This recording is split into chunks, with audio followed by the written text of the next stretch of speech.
Kami bersyukur Tuhan buat pagi hari ini, buat kesempatan yang Tuhan berikan bagi kami, buat perpanjangan umur dan buat kesehatan dan kekuatan yang Tuhan berikan.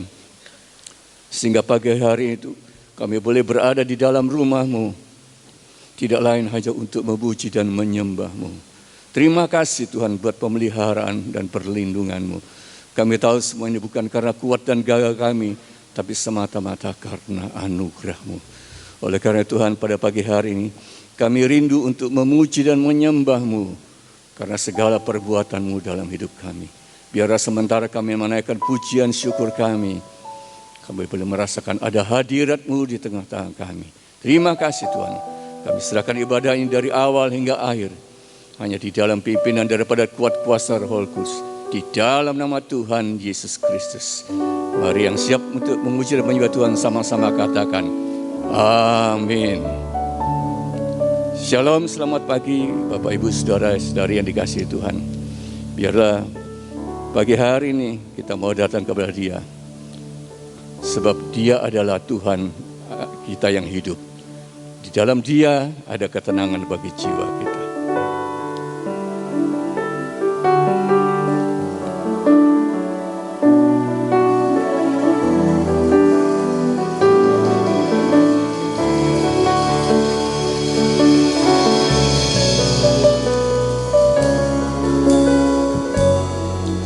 Kepujian berseru Yesus.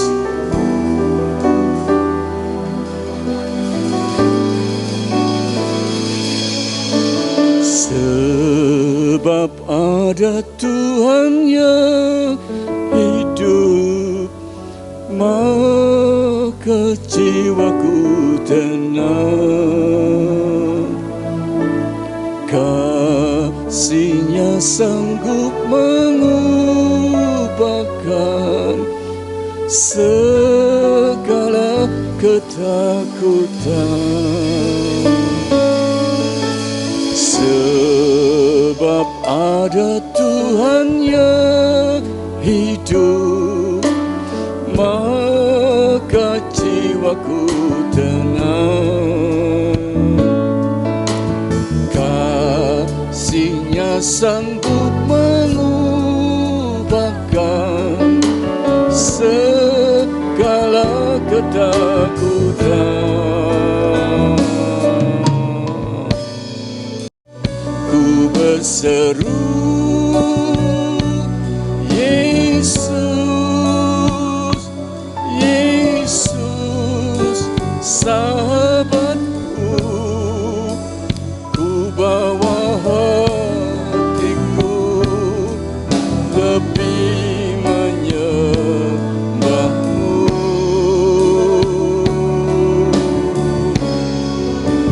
Ku berseru Yesus, Yesus, Kau Tuhanku. Segala perkaraku ku serahkan padamu.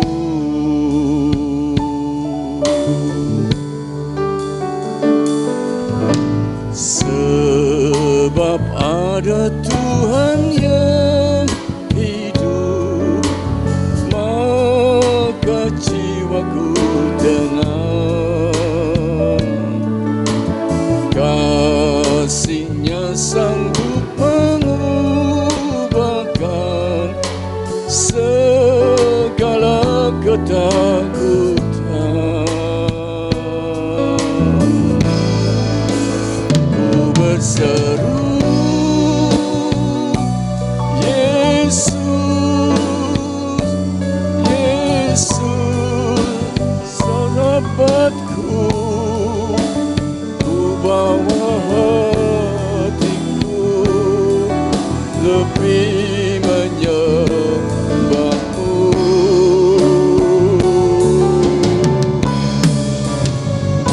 berseru,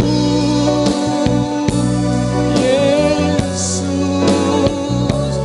Yesus, Kau Tuhanku, segala perkara ku serahkan padamu.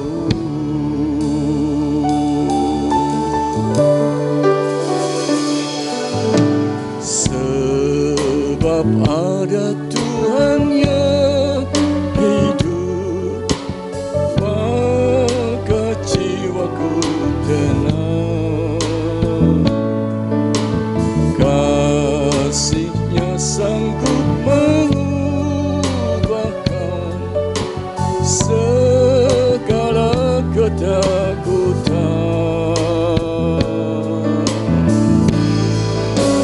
Ku berseru, Yesus, Yesus, sahabatku, ku bawa hatiku lebih menyembah-Mu.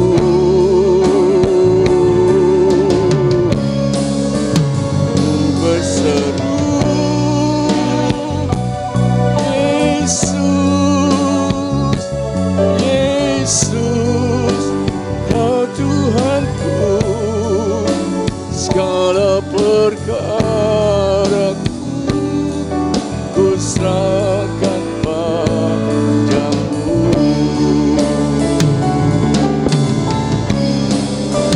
Ku berseru, Yesus, Yesus, sahabatku, ku bawa hatiku lebih menyembah-Mu.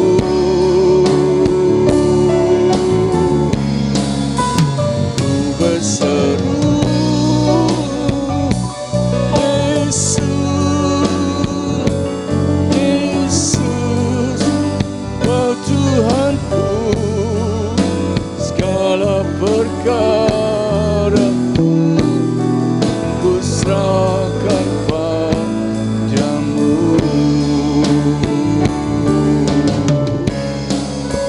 Ku berseru, Yesus, Yesus, sahabatku, ku bawa hatiku lebih menyembah-Mu.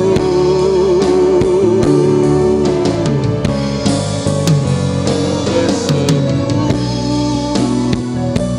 Yesus, Yesus, Kau Tuhanku, segala perkaraku ku serahkan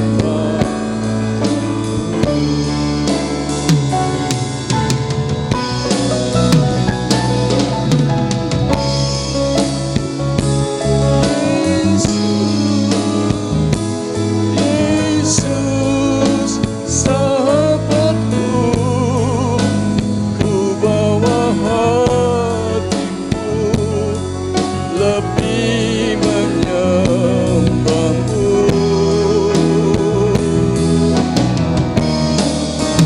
Ku berseru, Yesus, Yesus, Kau Tuhanku, segala perkaraku ku serahkan padamu.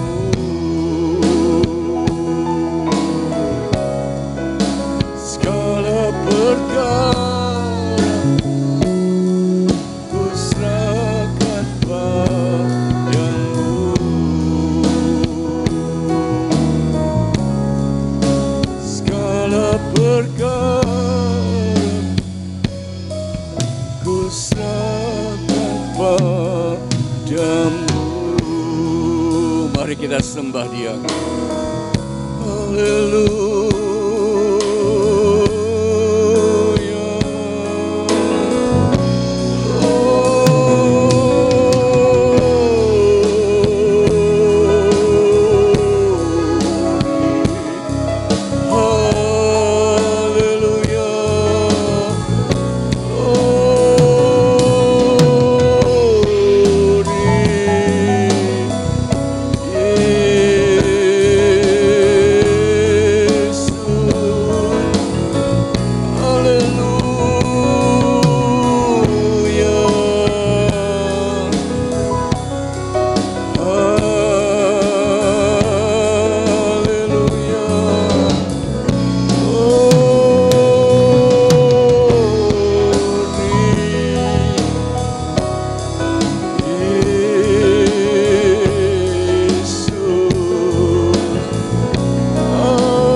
Terima kasih Tuhan.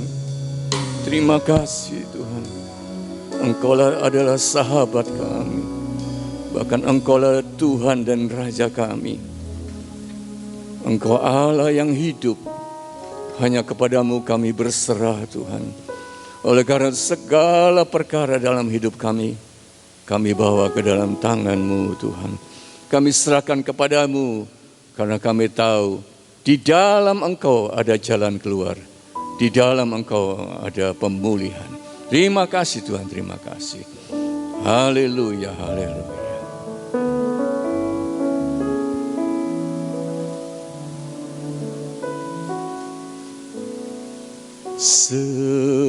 Semusim berlalu, namun Kau selalu peliharaku.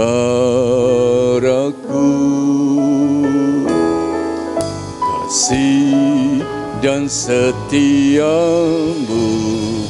tak pernah layu di hidupku.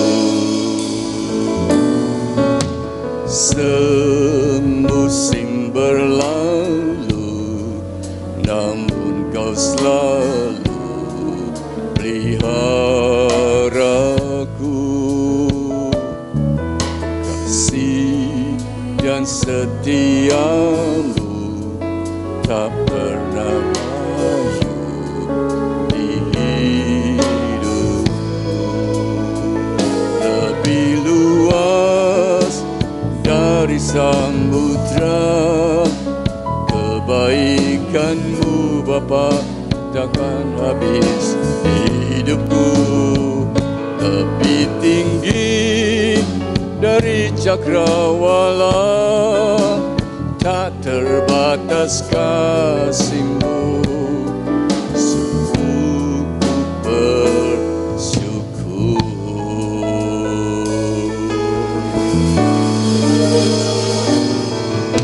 Semusim berlalu, namun Kau selalu peliharaku. Kasih dan setiamu tak pernah layu di hidupku. Lebih luas dari samudra, kebaikan-Mu Bapa takkan habis di hidupku. Lebih tinggi dari cakrawala, tak terbatas kasih-Mu. Sungguh bersyukur.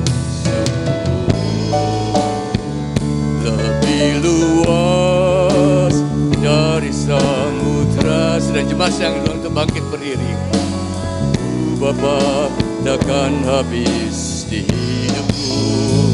Lebih tinggi dari cakrawala, tak terbatas kasih-Mu.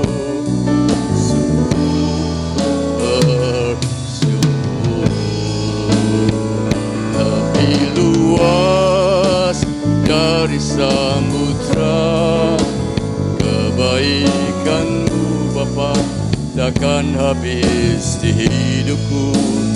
Mulai semuanya saya serahkan kepada Bapak Pendeta Yefta Hadi Sugianto.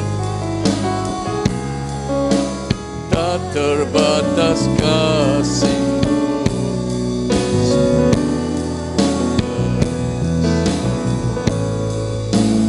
tak terbatas kasih-Mu.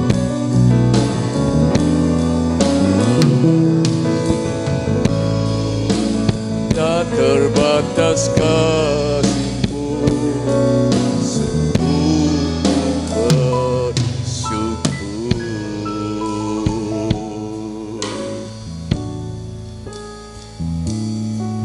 Terima kasih banyak kepada Engkau Tuhan dan Juru Selamat kami, Yesus Kristus. Oleh kasih sayang Bapa di surga dan persekutuan Roh El Kudus, pada hari ini kami mendapat berkat-Mu, kemurahan-Mu. Kami boleh beribadah bersama-sama dan kami boleh menyeru, memuji dan menyembah nama Tuhan. Kami percaya pujian kami menjadi bau yang harum di hadapan-Mu, karena kami naikkan dari hati yang mengasihi dan mengimani Tuhan. Engkau ada bersama dengan kami. Berfirmanlah Tuhan, hadirat-Mu menguasai kami, mengurapi hamba dan umat-Mu, menguduskan hamba dan umat-Mu. Darah Yesus membungkus roh, jiwa, tubuh kami. Bahkan anak-anak-Mu yang di rumah atau di luar kota. Ada yang sakitkah? Ada yang lelah, lemahkah? Ada yang dalam kesulitankah? Engkau ada buat mereka. Terima kasih Tuhan. Kami sambut firman-Mu dalam nama Tuhan Yesus Kristus. Kekasih jiwa kami, penolong, penyembuh, mempelai surgawi kami yang mulia. Haleluya. Amin. Silakan jemaat yang dikasihi Tuhan duduk kembali.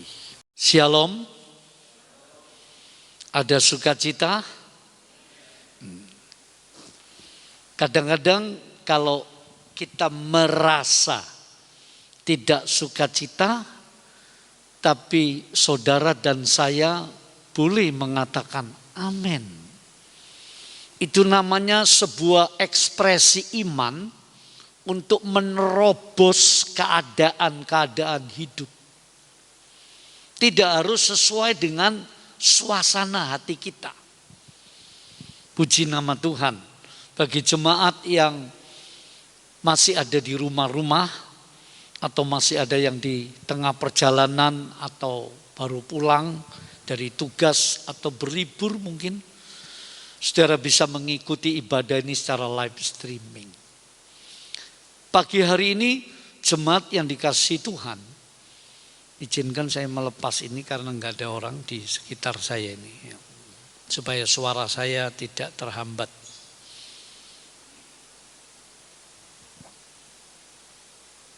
Kupasan firman Tuhan membicarakan tentang waspadai teror. Apa? Waspadai teror. Nah, memang sudah menjadi fakta di dunia ini pada abad 21 ini terjadi banyak teror.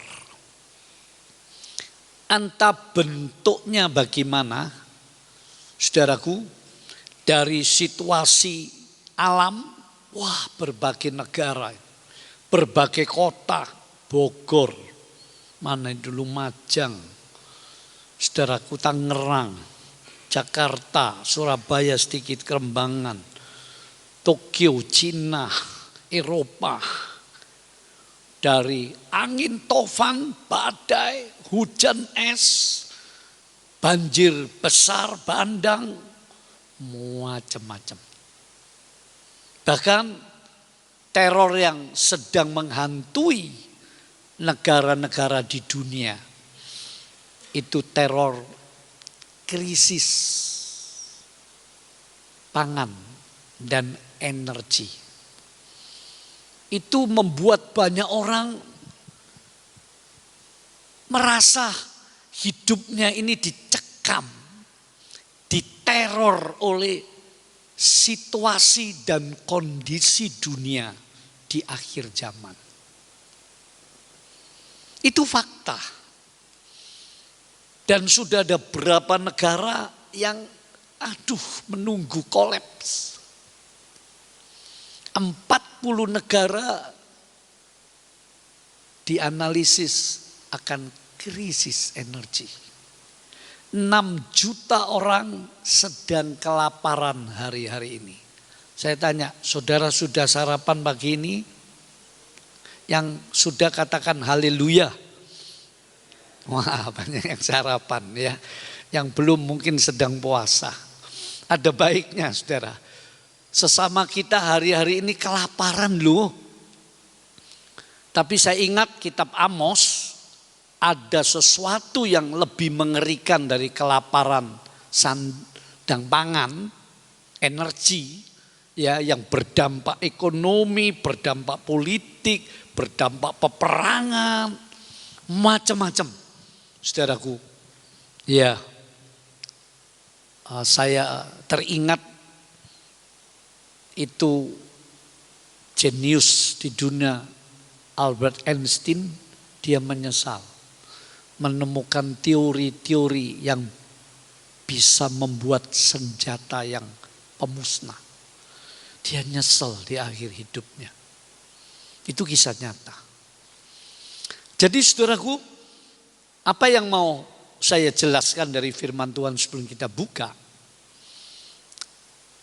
Kitab Amos mengingatkan akan terjadi kelaparan akan firman. Wih, kayak apa ya kira-kira itu ngerinya ya? Orang dunia nggak bisa mikirkan ini, cuma mikirkan kelaparan perut. Musim dingin, nggak ada gas, nggak ada pemanas, bingung. Saudara mesti latihan, yang biasa ASEAN jangan ASEAN. Yang biasa sehari makan 3 kali, latihan makan 2 kali. Setuju? Sisanya disimpan, belanjanya dikurangi. Ini sebuah nasihat saja, bukan paksaan. Penting saudara, karena kita akan, dunia ini sesuai Alkitab, akan memasuki masa-masa yang sukar.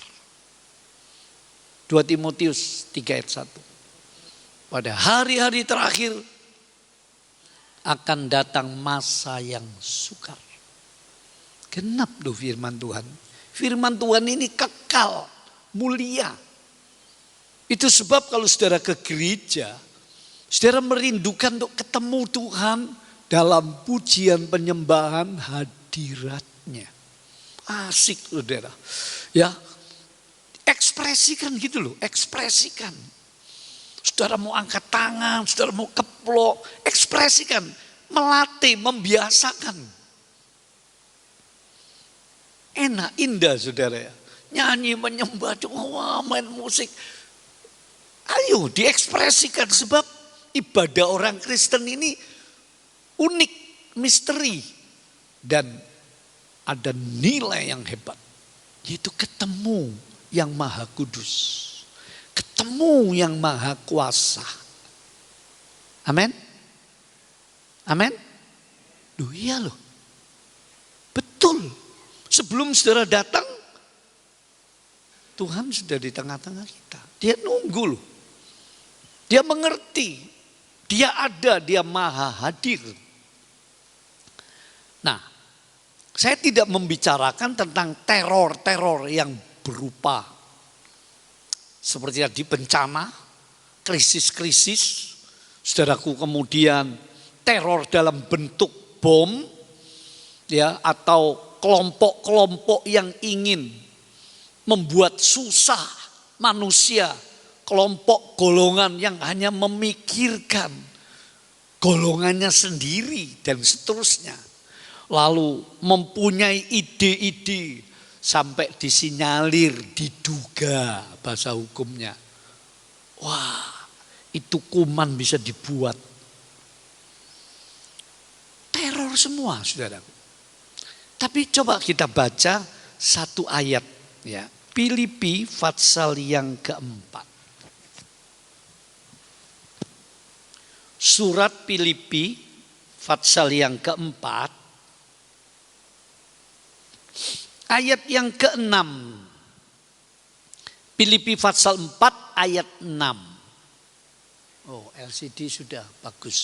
Saya baca dalam bahasa Alkitab terjemahan sehari-hari. Janganlah khawatir mengenai apapun. Kalimat ini luas. Kalimat ini menantang, kalimat suci firman Tuhan ini. Enggak ditulis gini ya. Ya kalau bisa jangan khawatir. Enggak. Kalau Matius 6 khotbah Tuhan Yesus di bukit, janganlah kamu khawatir apa yang kamu makan, minum, pakai. Tapi Paulus bukan lebih unggul dari juru selamatnya, tapi rencana Tuhan itu berkembang. Dalam ilham pewahyuan Roh El Kudus, dia menuliskan dari penjara kepada jemaat Filipi yang sesungguhnya jemaat ini penuh sukacita. Tapi karena situasi-situasi dalam kehidupan, bahkan situasi waktu pemerintahan kekaisaran Romawi banyak melakukan tindakan kekejaman, maka jemaat itu sukacitanya hilang. Muncul berbagai macam gejolak yang menteror. Nah, ini teror yang mengerikan. Teror dalam pikiran. Teror dalam keinginan. Teror dalam perasaan. Ini yang mau saya kupas dengan waktu yang terbatas. Kalau teror ekonomi, krisis pangan, krisis energi, bencana alam, politik, berubah-ubah. Oh, itu sudah menyedihkan, saudaraku ya. Itu sudah membuat berbagai macam reaksi dunia. Tidak perlu saya kupas.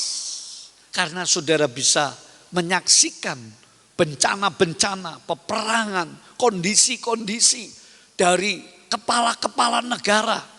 Doakan Bapak Presiden kita, Bapak Insinyur Joko Widodo akan pergi ke Ukraina dan Rusia untuk coba membuat gencatan senjata dulu dong.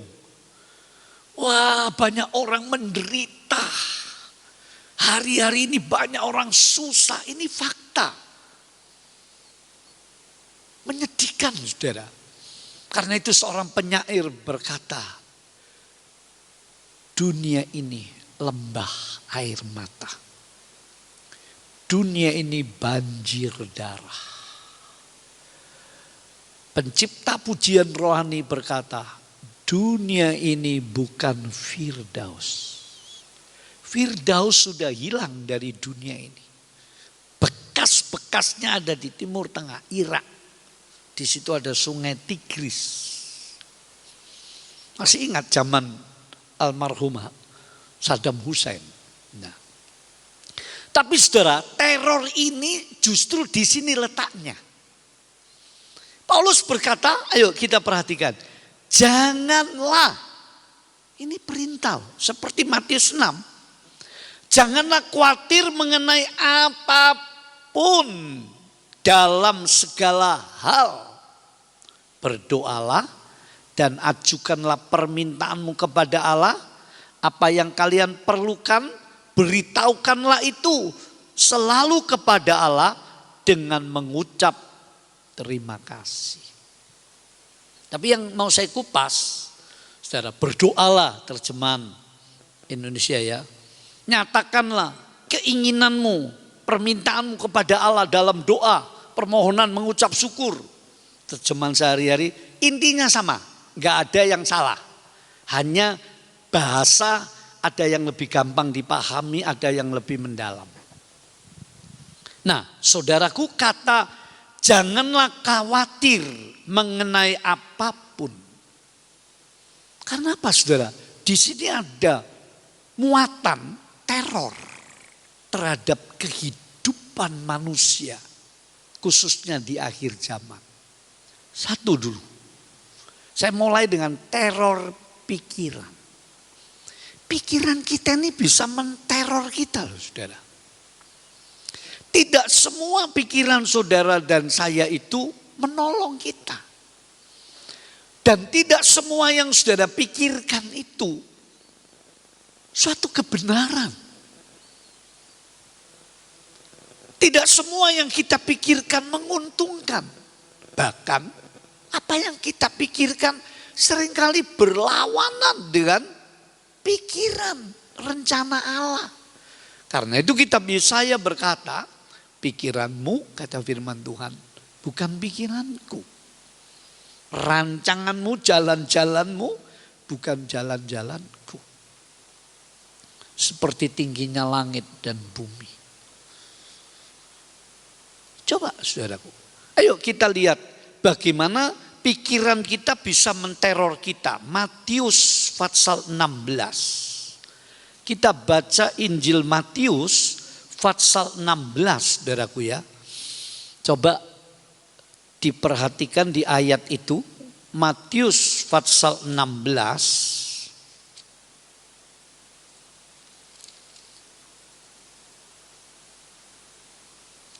Bentar. Ya, sudah dapat semua. Saya coba bacakan ayat 22 dan 23. Silakan kita perhatikan. Lalu Petrus menarik Yesus ke samping dan menegur dia, katanya. Petrus menegur sang juru selamat, gurunya. Mudah-mudahan Allah menjauhkan hal itu, Tuhan. Menjauhkan apa? Jangan kau pergi ke Yerusalem. Sebab Yesus sedang menceritakan, menubuatkan tentang dirinya. Anak manusia akan diserahkan ke tangan orang berdosa. Anak manusia akan disengsarakan, disalib sampai mati. Wih, Petrus mendengar ini syok, saudara. Dia merasa diteror. Kehilangan orang yang dikagumi, orang yang selama ini selalu menolong dalam segala keadaan, yaitu sang rabinya dari Galilea. Mudah-mudahan Allah menjauhkan hal itu, Tuhan. Jangan sampai hal itu terjadi pada Tuhan, terjemahan pada engkau. Lihat, kalau saudara ada orang yang mendukung, ada orang yang saudara curhat keadaanmu, terus orang bilang, jangan mau, tak kasih solusi ya, tak kasih nasihat. Saudara kan senang bukan? Saudara kan menghargai dia bukan? Ini sebuah pikiran yang cukup cerdas ini. Kelihatan bahaya kok diterjang. Raja Salomo berkata orang bodoh melihat celaka terus diterjang. Orang bijak menghindari. Ini enggak, lihat jawaban Yesus. Yesus menoleh lalu berkata kepada Petrus, pergi dari sini, penggoda. Wih, ini bukan menyerang pribadinya Petrus. Di balik pribadinya Petrus ini loh, ada oknum yang menteror, namanya iblis setan. Makanya disebut penggoda. Yesus punya karunia ketika dia menjadi manusia di bumi. 9 karunia roh yang istimewa itu bekerja penuh dalam hidupnya. Yaitu membedakan roh. Langsung dari pikiran Petrus yang mengalir lewat ucapannya. Ucapan simpati kok ditolak. Bahkan nolaknya bukan begini. Ya sudah bantu doa. Enggak, saudara. Enyalah. Terjemah, pergi dari sini penggoda. Wih, tandas itu saudara ya. Perhatikan, engkau menghalang-halangi aku. Pikiranmu itu pikiran manusiawi, bukan pikiran Allah. Coba saudara. Poin pertama, jika saudara mencatat, kalau bisa dengar langsung hafal. Kita ini punya memori saudara. Pernah saudara lewat satu jalan, loh di sini pernah ada ya mobil kecemplung, pernah ingat nggak saudara? Saudara lewat suatu, oh saya pernah pergi ke sini ya. Loh, memori kita itu tiba-tiba muncul, dia mengendap di alam bawah sadar kita. Karena itu baca saja Alkitab, ngerti nggak ngerti baca dulu. Satu saat ada pendeta khotbah, oh ini yang pernah saya baca ini, artinya begini ya. Nah kan enak. Ya saudara, lihat pikirannya menteror Petrus. Bukan saja menteror Petrus, menteror Yesus. Yang mau mengerjakan misi penyelamatan umat manusia. Jadi saudara, akhir zaman ini nilai keselamatan itu begitu pentingnya. Amat penting. Keselamatan yang kekal loh. Itu sebab orang berbakti, orang ke gereja tak ternilai. Dia bukan mencari selamat kecuali yang belum percaya dan terima Yesus lahir baru. Kalau yang sudah lahir baru percaya terima Yesus dengan hati dan mengaku dengan mulutnya, yakin Kristus mati menebus, dia diselamatkan. Jadi ibadahnya bukan untuk mencari selamat. Keren orang Kristen. Ibadahnya membuktikan ya sebagai buah iman bahwa satu kali akan ada hari yang senang buat saya. Saya akan tinggalkan dunia yang fana ini. Saya akan masuk ke rumah yang kekal, rumah Bapa di sorga. Luar biasa. Tapi saudaraku, Petrus pikirannya sedang menteror dia. Dan iblis titip pikiran itu. Karena, saudara saya jelaskan dulu ya. Manusia itu roh, jiwa, tubuh. Ini ada pandangan. Ada pandangan duikotomi. Manusia itu terdiri dari 2 unsur. Yang kelihatan badan tubuhnya. Namanya outer man, manusia yang di luar, out. Dan manusia yang di dalam, jiwa dan roh sama-sama tidak kelihatan, inner man. Ini pandangan tidak salah, jiwa dan roh digabung. Tapi Alkitab memberitahu supaya roh, jiwa, tubuhmu disempurnakan, terpelihara oleh kuasa Tuhan, oleh anugerah Tuhan. Jadi ada 3 namanya trikotomi, sama aja nggak usah didebatkan. Yang begini-begini ini nggak usah didebatkan. Allah itu nanti di surga 3 atau 1. Trinitas Tritunggal. Gak perlu lah. Itu istilah intinya dia Allah yang esa. Dalam keesaannya kan begitu saudara. Untuk ambil gampang. Jadi jemaat suka menyaring gitu ya. Kita ini hidup di dunia informasi. Memang tidak gampang. Nah saudaraku kembali ternyata Petrus diteror oleh pikirannya. Bahkan itu menteror orang lain. Dalam hal ini Yesus. Seringkali pikiran kita juga meneror kita. Tidak semua yang saudara pikirkan itu berguna. Tidak semua yang kita pikirkan itu kebenaran. Bahkan seringkali iblis titip pikiran kita kok. Pikiran najis, pikiran jahat. Nah, masalahnya di sini saudaraku. Kalau saudara tidak menyetujui, itu belum berdosa.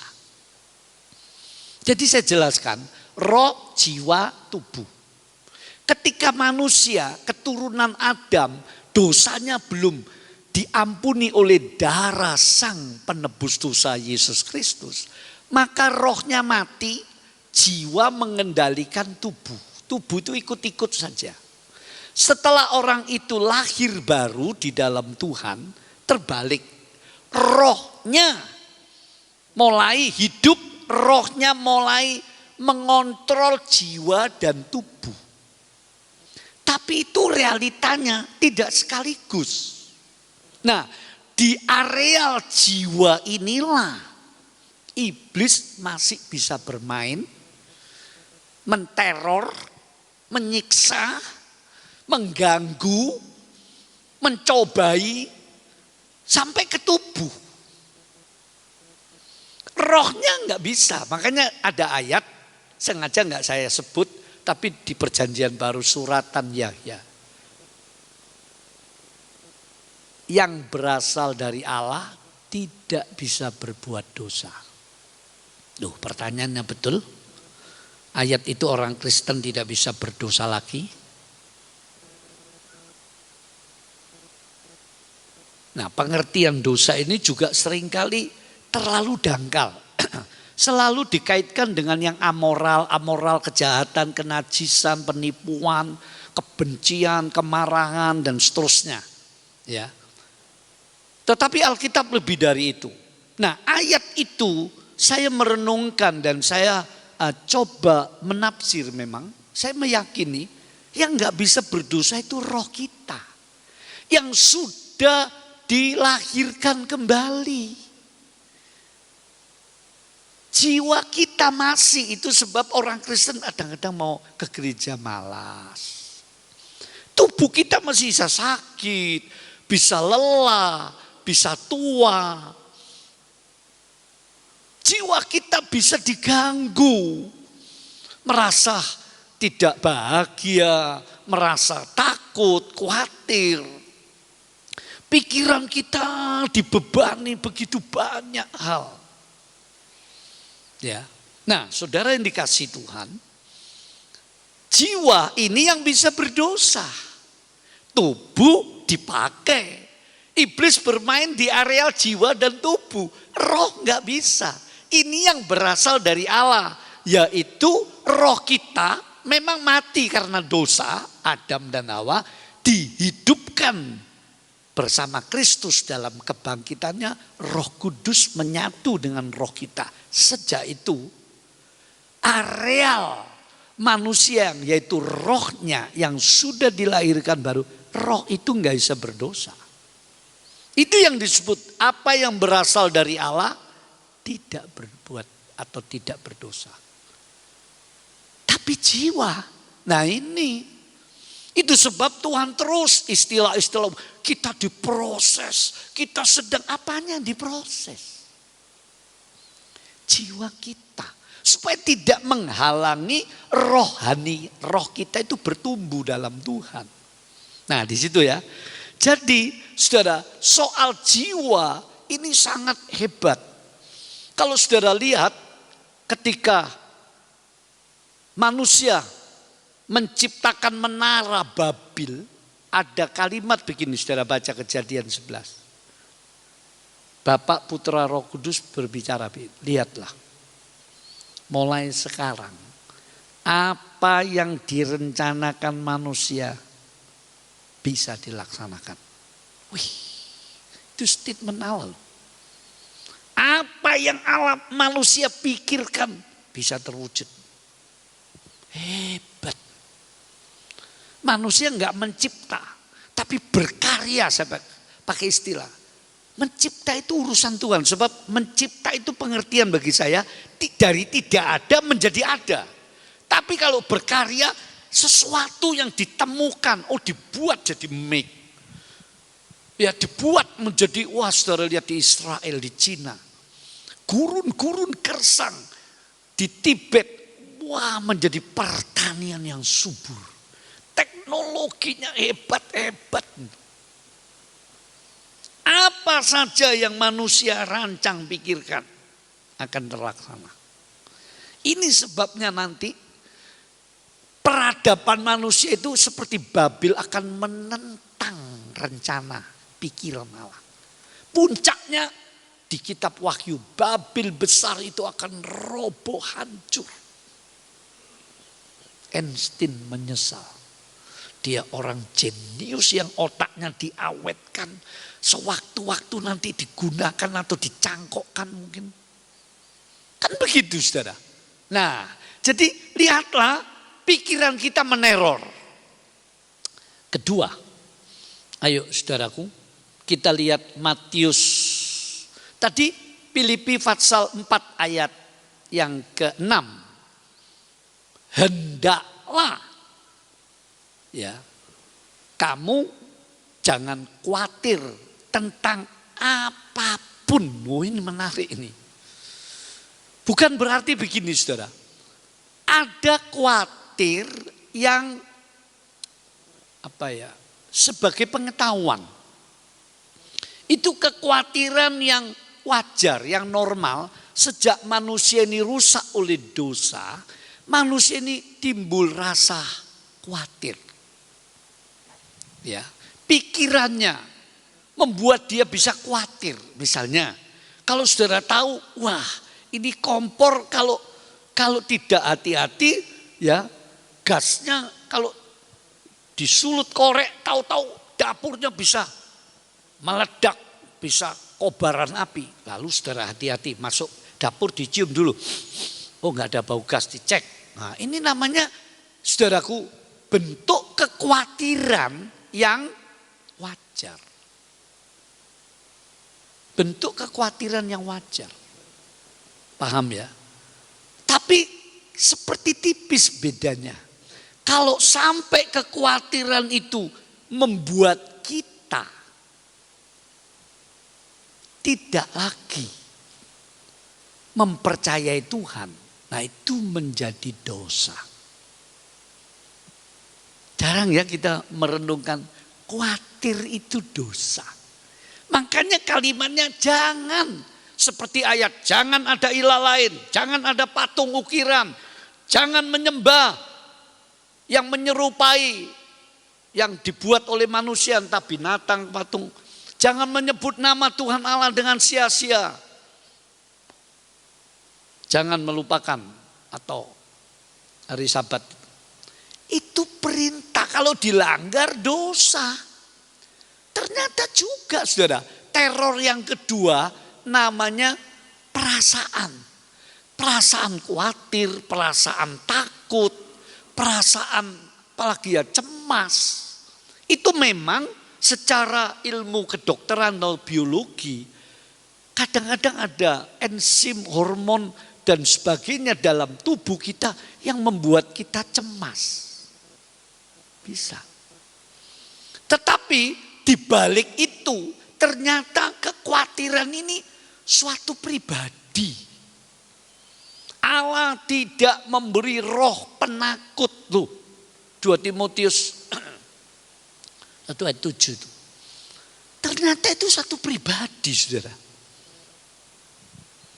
Uang itu kertas. Tapi di dalam uang itu ada suatu roh. Sampai disebut mamon. Saingannya Tuhan. Loh. Jadi iblis ini bisa masuk di ranah semua hal. Iblis tidak maha tahu, tidak maha hadir. Tapi dia bisa menyusup dalam areal ini tadi. Apalagi yang cuma daerah-daerah di pohon. Wah, di situ ada setannya angker. Jangankan di pohon kuburan, saudara, di mall banyak setan, enggak percaya? Di rumah sakit banyak setan. Di jalan banyak setan. Atau tepatnya roh jahat. Kalau iblis setan itu satu, iblis setan sama.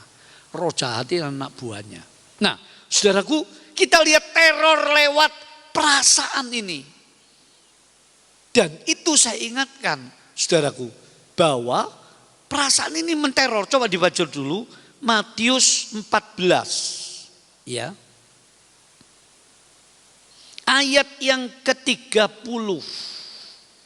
Tetapi waktu Petrus melihat betapa besarnya angin di danau itu. Ini terjemahan sehari-hari ya. Ia takut dan mulai tenggelam. Tuhan, tolong, teriaknya. Ini perasaan. Terjemahan yang lama. Ketika Petrus bisa berjalan di atas air, wah, mula-mula dia bangga. Kalau itu Tuhan suruh aku jalan di atas air. Yesus bilang, kemarilah. Wah, dia keluar dari perahu, betul-betul nekat ini ya. Dapat karunia iman saat itu. Jalan, sudah betul-betul jalan di atas air. Ini pertama kali manusia mengalahkan bidai air berat jenisnya. Harusnya manusia tenggelam karena bidainya lebih berat dari air. Tapi kali ini hukum alam dikalahkan. Jalan di atas air. Terus angin ombak ini mata. Mata melihat, telinga mendengar, ini pengaruhnya besar, saudara. Ya, karena itu ada anjuran kalau mau tidur jangan lihat dengar hal-hal yang menakutkan. Nanti masuk di alam bawah sadar, mimpinya tidak karuan-karuan. Nah, satu saran yang saya pikir ada baiknya. Nah, saudara lihat Petrus, perasaannya ketika dirasainya, di sini dilihat lewat matanya. Perasaannya diteror. Loh, ini angin serius ini. Ini fakta. Cipratanya air laut gelombangnya. Dia naik turun. Ini gak main-main, gak mimpi nih. Pikirannya diteror. Perasaannya menteror juga. Alkitab menulis. Maka takutlah ia. Begitu perasaannya menguasai dirinya. Saudaraku, dikatakan imannya mulai drop, maka tenggelamlah ia. Kita nggak pernah serius mewaspadai teror pikiran, teror perasaan. Perasaan khawatir kata Filipi tadi. Wis takut, khawatir. Khawatir hari tuaku nanti apa? Khawatir kalau mati apa nih? Aku sakit gak sembuh-sembuh. Aduh, nanti khawatir kalau terjadi perang. Khawatir nanti gimana ya anakku. Aduh, banyak hal. Hari tuaku siapa yang ngurus ya? Wah, ini penghasilan sudah mulai melorot ini. Saudaraku, income gak ada. Pengeluarannya segala sesuatu mulai mahal di dunia ini. Nah, ini kan mencekam, menimbulkan teror yang namanya ketakutan, kekhawatiran. Itu dari perasaan. Wajar kelihatannya. Tapi ayat tadi menegur. Janganlah kamu khawatir. Hendaklah kamu tidak khawatir tentang apapun. Ini perintah. Jadi orang yang khawatir itu berdosa loh. Loh kenapa? Ayo Robert, kenapa khawatir itu bisa dikatakan dosa? 1 menit.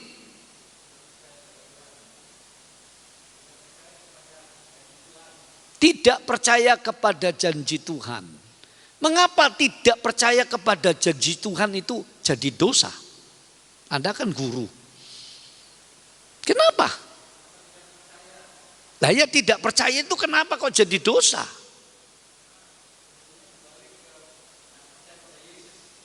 Nah iya kenapa gak percaya Yesus Tuhan itu kok jadi dosa? Kenapa? Nah ini jawabannya setengah bulat nih ya. Karena tidak percaya kata Alkitab cari ayatnya. Sama dengan kita, saya dan saudara secara tidak langsung atau langsung menuduh Tuhan kau pendusta. Makanya jadi dosa. Wong Tuhan dicap pendusta. Firman bilang manusia itu pendusta, pembohong. Allah itu kebenaran. Jadi waktu kita tidak percaya, kurang percaya saja itu sudah jadi dosa. Nah, seringkali soal dosa itu selalu disorot dari sisi moral, perbuatan yang amoral. Betul, tidak salah memang. Tapi jarang orang menyadari ketika saudara khawatir, ketika saya khawatir, kita takut hari esok, hari depan dan sebagainya. Saudara, kalau itu terus-terusan menteror kita, kalau sekedar lewat kita berkata, aku tidak takut lah. Aku serahkan semua khawatirku pada Tuhan. Nah, berarti saudara belum kerana dosa. Saudara masih mempercayai Allah. Tapi kalau kekhawatiran itu terus membuat saudara mulai, sudah percuma doa-doa ya, keadaannya masih gini terus. Itu saudara sudah berdosa. Seperti pikiran najis. Selama itu lewat menggoda saudara, seperti Yesus tadi digoda dengan pikiran yang dititipkan iblis pada Petrus. Yesus berkata, "Nyah kamu, pergi." Penggoda belum berdosa. Ketika kita terima pikiran-pikiran dan perasaan-perasaan yang menteror, yang tidak sesuai dengan kebenaran Allah, saudara biarkan, saudara setujui. Menyiksa, mengganggu, menghambat. Itu jadi dosa, saudara. Mengapa jadi dosa? Kebimbangannya, ketidakpercayaan. Karena manusia menganggap Allah pendusta. Wih, ini tuduhannya nggak main-main. Kalau di dunia ada namanya pencemaran nama baik saja, hukumannya berapa itu? Penistaan agama katanya. Nah, kalau Tuhan dinista kayak begitu gimana itu? Ayo, kaget ya kita. Ternyata kekhawatiranku menista Tuhan. Iyalah. Karena tidak langsung, kita nggak ngomong, kita nggak menyadari mungkin. Tapi Tuhan loh, kamu nggak percaya aku. Makanya waktu kena angin ribut, Tuhan berkata begini. Mengapa engkau bimbang, hai orang yang kurang percaya? Tuhan ini pakai ngajak debat, ngajak logika. Coba jelaskan. Mengapa engkau bimbang, tidak percaya? Adakah sesuatu yang membuat kamu menilai aku ini Tuhan, Allah, Maha Kuasa ini pendusta, pembohong? Terus nggak bisa ngomong. Jadi saudara, kekhawatiran ini sampai begitu. Dan kekhawatiran itu bisa menghambat pertumbuhan rohani saudara. Kekhawatiran itu bisa menyingkirkan kebahagiaan kita. Loh, coba loh, betapa ruginya ya, betapa mengerikan teror perasaan ini. Bahasa kerennya intimidasi. Ditakut-takuti. Ini teror saudara. Melebihi dari teror krisis pangan itu. Di balik itu kalau orang percaya ada saja jalan dari Tuhan. Kan begitu. Ketika Israel kekurangan air 40 tahun berjalan di padang gurun, tidak mungkin ada air. Tuhan bilang, Musa, omong aja sama bukit. Bukit, keluar air. Tapi Musa sudah jengkel diempet-empet jadi kemarahan. Dipalu bukit batunya, diluapkan. Saudara kalau marah piring dibanting, kursi dibanting, atau tangannya ninju tembok sampai patah. Bisa loh, itu ekspresi. Daripada dipendem bahaya. Tapi saya kasih cara supaya aman dan berguna. Kalau saudara marah, cepat beli daging, ambil garpu 2, cacan. Marahi hilang, kesele hilang, daging jadi bergedel. Kan enak digoreng, beres. Atau ke laut jerit, tapi jangan ke laut sekarang. Lautnya lagi pasang semua. Di mana-mana itu rob. Ngeri. Sekarang hati-hati liburan. Ini nasihat.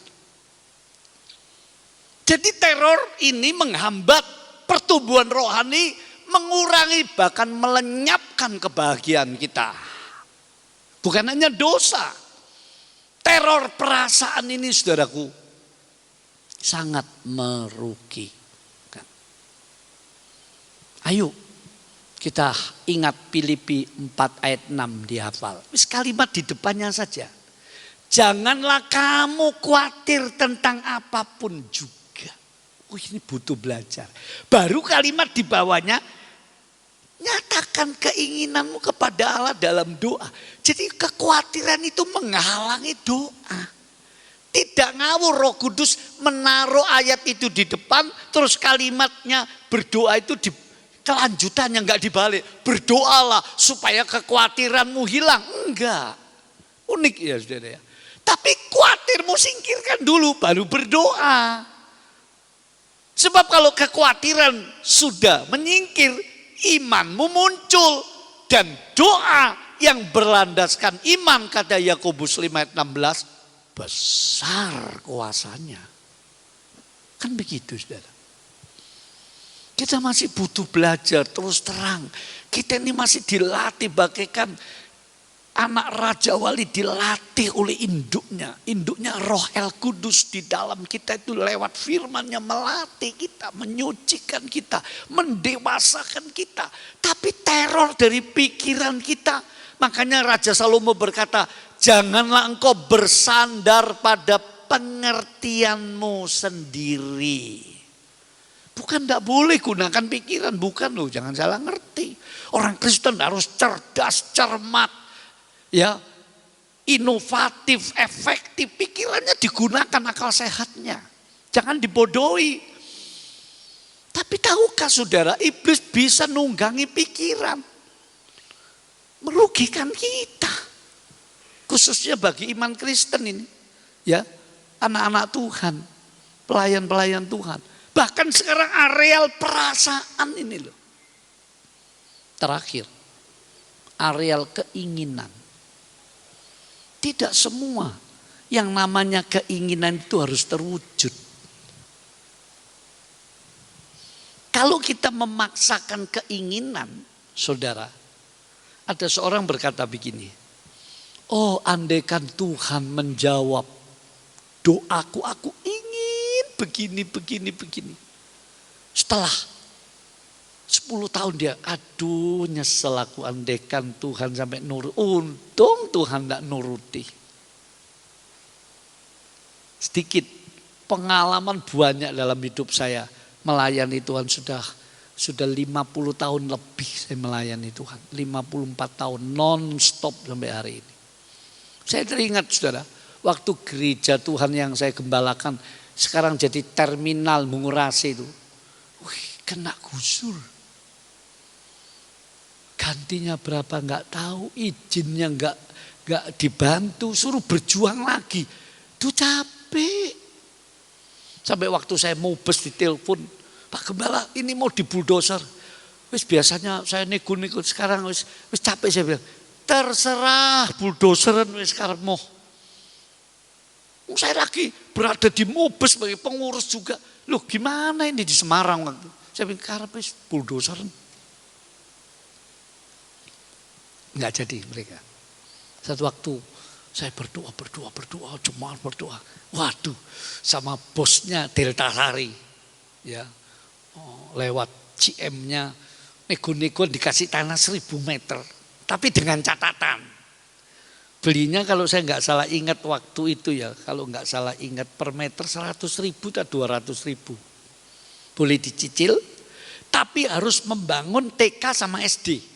Waktu Delta Sari masih nggak seperti sekarang, saudara Delta Sari. Tak yoye wis, tak teken, nekat. Orang lewat sumpek nekat saudara, betul? Tak teken aja wis. Nanti gimana urusan belakang wis. Nekat, ini iman tak emosi. Wis mbuh nilai dewek saudara ya. Wah saya lobby ke Pak Bupati, kesrannya, sospolnya, semua dukung. Oke siap. Tapi waktu dikumpulkan ada titik-titik itu, wow, saya di demo habis-habisan. Tidak bisa. Saudaraku, kemudian saya dipanggil oleh seorang pejabat, sudah Pak Pendeta ngalah. Kalau enggak jabatanku hilang. Iya Pak, saya ngalah. Saya ngomong, Tuhan, aku ingin, ini kan untuk pekerjaanmu. Saya mulai berdalih. Ini kan untuk pekerjaan, kenapa dibuntu jalan begini? Lewat berapa tahun saya baru ngerti. Sekarang dapat di situ lebih enak. Dekat jalan besar, harganya jauh, saya tidak punya beban apa-apa. Dan luasnya 2000 meter. Loh, coba waktu itu keinginan saya dituruti. Jadi saudaraku, masih banyak kisah dalam hidup saudara mungkin. Dan orang-orang Kristen, kesaksian-kesaksian. Tuhan lebih mengerti, Tuhan lebih tahu. Tuhan tahu, Tuhan mengerti. Tuhan yang tahu, Dia mengerti. Kalau kau susah, serahkan padanya. Asal percaya saja, Tuhan tolonglah. Ayo beri kemuliaan dong bagi Tuhan ya, beri kemuliaan. Nah itu bisa terjadi. Tapi seringkali kita diteror oleh kekhawatiran, kecemasan, ketakutan, dan keinginan-keinginan. Saudaraku, itu yang mengganggu. Kalau saudara nggak bisa, aku ingin begini. Memang ada kalanya saudara. Sedikit ya, berapa menit ini orang didorong. Ayo klaim Tuhan itu. Enggak salah saya bilang. Ya motivator dunia. Waduh, optimis. Iya. Tapi saya ingat bukunya yang Ibu Gembala sudah saya beri itu, sudah di copy. Penyingkapan hari-hari terakhir. Almarhum sekarang sudah meninggal beliau. David Wilkerson ngomong, nanti mereka yang punya pikiran positif thinking akan kelabaan, kebingungan. Ternyata bukan begitu. Hanya orang yang berjalan dengan iman. Iman di atas positif thinking. Karena itu tidak semua keinginan. Lalu kalau semua jadi pendeta lah, siapa jemaatnya? Kalau semua kaya, terus siapa yang jualan? Kaya sudah nggak usah jualan misalnya. Kalau semua jadi insinyur, lah siapa mandornya? Kalau mau jadi mandor, siapa nanti tukangnya? Kalau semua mau jadi tukang, siapa kulinya? Tidak jadi bangunan. Yang penting terimalah dengan syukur Tuhan. Aku menyatakan saja. Tapi yang empunya kehidupan ini, Tuhan kita, penolong, pembimbing, Dia yang akan memutuskan. Ini loh yang lebih baik anakku, hambaku, ini loh. Dia selalu baik. Makanya dalam Yeremia, aku merancangkan hari depan yang penuh harapan bagimu. Sampai dalam kemuliaan. Makanya ada istilah, kita akan jadikan mempelainya. Ini pengharapan, keinginan yang jauh melampaui apapun yang ada di dunia ini. Nah, jemaat yang dikasihi Tuhan, firman Allah pada pagi hari ini mengingatkan kita, waspadai, teror terjadi di mana-mana melalui pikiran, perasaan, keinginan. Gimana caranya? Daud berkata, renungkan firman Tuhan. Saya tanya, kalau air di gelas ini, saya tidak boleh menyentuh tidak boleh megang, tapi supaya air ini bisa hilang atau bisa keluar dari gelas ini, gimana caranya? Ayo, nih, sama musik. Ini bukan sulapan loh ya, bukan sugesti. Gimana caranya air ini bisa habis? Saya enggak boleh nyentuh, dipandang boleh, dipegang enggak boleh. Ayo, gimana caranya? 100.000, duitin dia. Gimana? Suruh nggak boleh dipegang kok, suruh orang lain minum. Gimana nih? Ayo, ini anak-anak yang sekolah ini. Gimana caranya? Om, mungkin tahu Om ini, sudah pengalaman, sudah umur berapa? Gimana caranya Om? Air ini nggak boleh dipegang, terus bisa keluar dari botol ini, ditiup. Halo, suruh minum orang, nggak dipegang, gimana? Gimana caranya minum? Hah? Gak jelas. Pakai sedotan. 8 nilainya 8 tapi belum tepat. Loh kan ya sedotan itu apa ya? Berarti perantara, Anda memegang perantara. Saya mikir gini aja sederhana. Saudara ambil pasir, saudara tuangkan kerucuk terus saya pasir sak timbo atau sak kucurkan dikit-dikit. Nanti kan airnya habis itu. Botol ini akan penuh pasti airnya akan disingkirkan sendiri tanpa saudara nyentuh. Daud berkata, firman-Mu ku renungkan. Itu caranya mengalahkan kekhawatiran, ketakutan. Tidak ada lain. Roh Kudus akan menolong kita. Perasaan, keinginan. Kalau enggak Roh Kudus yang mengendalikan, siapa yang bisa? Jadi firman dan Roh El Kudus, 2 sayap burung nasar yang diberikan pada gerejanya, jemaatnya. Mari kita berdiri bersama-sama. Haleluya. Saya serahkan pada gembala muda, ya. Nyanyi-nyanyian tak usah kau takut. Nah, gitu ya. Ngomong sama koncoy dulu, gak usah takut gitu ya. Ngomong-ngomong, gak usah khawatir mulai sekarang. Oh, gimana kau? Pokoknya gak usah khawatir, enggak usah khawatir. Nah, belajar, ayo sama sebelahnya ngomong dulu. Gak usah khawatir ya. Nanti hari tua gimana wes. Ya, Tuhan mengasihi, menolong kita.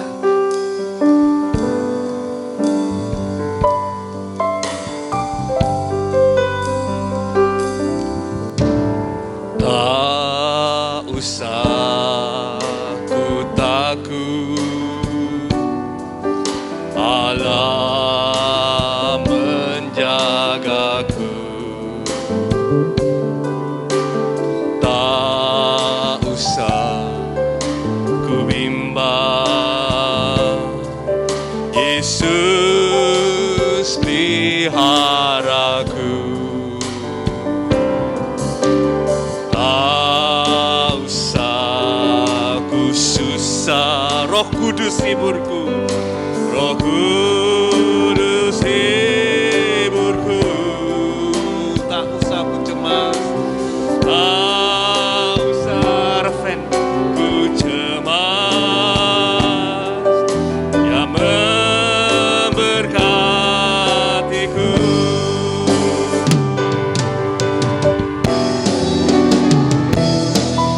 El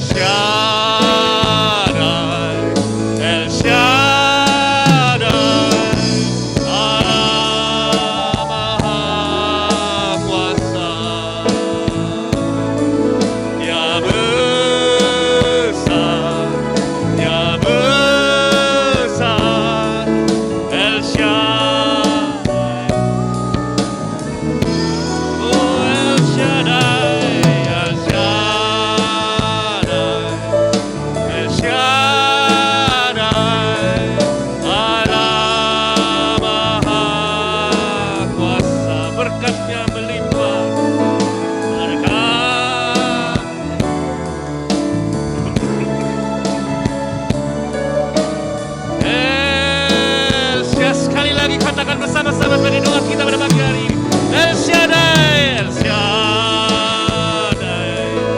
El Shaddai, Allah Maha Kuasa. Amin, haleluya. Dia besar, El Shaddai mulia. El Shaddai,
Haleluya Tuhan. Hamba-Mu sudah boleh berhenti berbicara di tempat ini. Tapi kami percaya kuasa Roh Kudus-Mu akan tetap menyertai kami. Boleh menanam benih-benih firman-Mu Tuhan dalam tiap-tiap hati kami. Sehingga firman-Mu boleh kami pegang, boleh kami lakukan dalam setiap kehidupan kami. Sehingga kehidupan kami Tuhan tidak dipenuhi lagi dengan kekhawatiran. Tapi kehidupan kami dipenuhi dengan suatu keyakinan bahwa Engkau tetap bersama dengan kami. Engkau adalah El Shaddai. Engkau akan memenuhi segala keperluan kami menurut rencana dan kehendak-Mu sendiri. Terima kasih ya Bapa, terima kasih. Hamba-Mu Tuhan sekali lagi Engkau tetap pakai dalam kehidupannya sehari-hari. Engkau berkati keluarganya.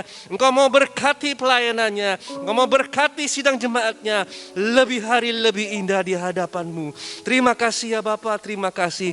Terima kasih ya Tuhan. Sekali lagi Tuhan, tetaplah Roh Kudus-Mu bekerja dalam hati kami, sehingga kehidupan kami boleh berbuah-buah 30 kali lipat, 60 kali lipat, bahkan 100 kali lipat, menjadi kehidupan yang menyenangkan Engkau. Terima kasih ya Bapa. Kami serahkan sisa kebaktian kami pada pagi hari ini dalam tangan-Mu, di dalam nama Tuhan Yesus Kristus Juru Selamat kami yang hidup. Haleluya. Amin. Atas nama Gembala dan segenap sidang jemaat, kami mengucapkan terima kasih kepada Bapak Pendeta Yefta Hadi Sugianto untuk pelayanan pada pagi hari ini. Kiranya Tuhan yang membalas dengan berkat yang melimpah. Kita akan mendapat satu kali kesempatan untuk membawa persembahan bagi Tuhan. Jalan hidup, kita bangkit berdiri saudara. Orang benar diterangi oleh cahaya firman Tuhan.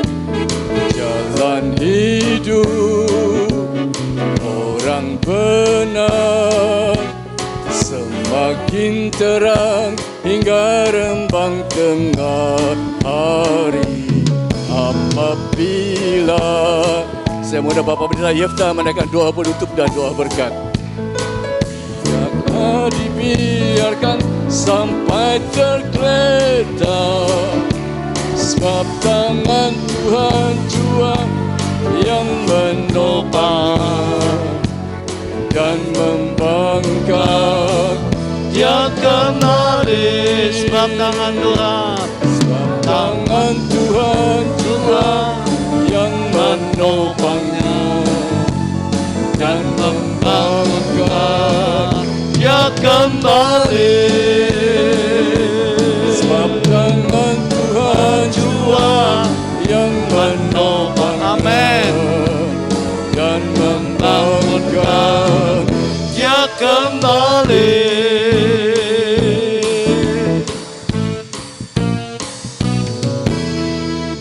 Tuhan memberkati persembahan saudara, baik yang ditransfer maupun yang ada di rumah Tuhan. Mari kita bersyukur pada akhir ibadah ini, kita angkat wajah, hati dan tangan kita. Jemaat yang dicintai Tuhan, baik yang berada di gereja maupun yang ikut online, diberkatilah engkau dengan kekuatan iman yang diperbarui. Penyertaan Tuhan dinyatakan dalam hidupmu, melindungi roh jiwa tubuhmu. Dalam kasih setia Allah Bapa yang di surga, cinta kasih Kristus Tuhan yang mulia, dan Allah Roh El Kudus, sumber kemenangan, memberkati engkau, meneguhkan pilihannya dalam hidupmu, menyertai engkau sampai Maranatha. Tuhan datang kembali. Pulanglah dengan sukacita dan selamat sejahtera ke rumah masing-masing. Dalam nama Tuhan Yesus Kristus. Amin. Selamat pagi, Tuhan Yesus memberkati.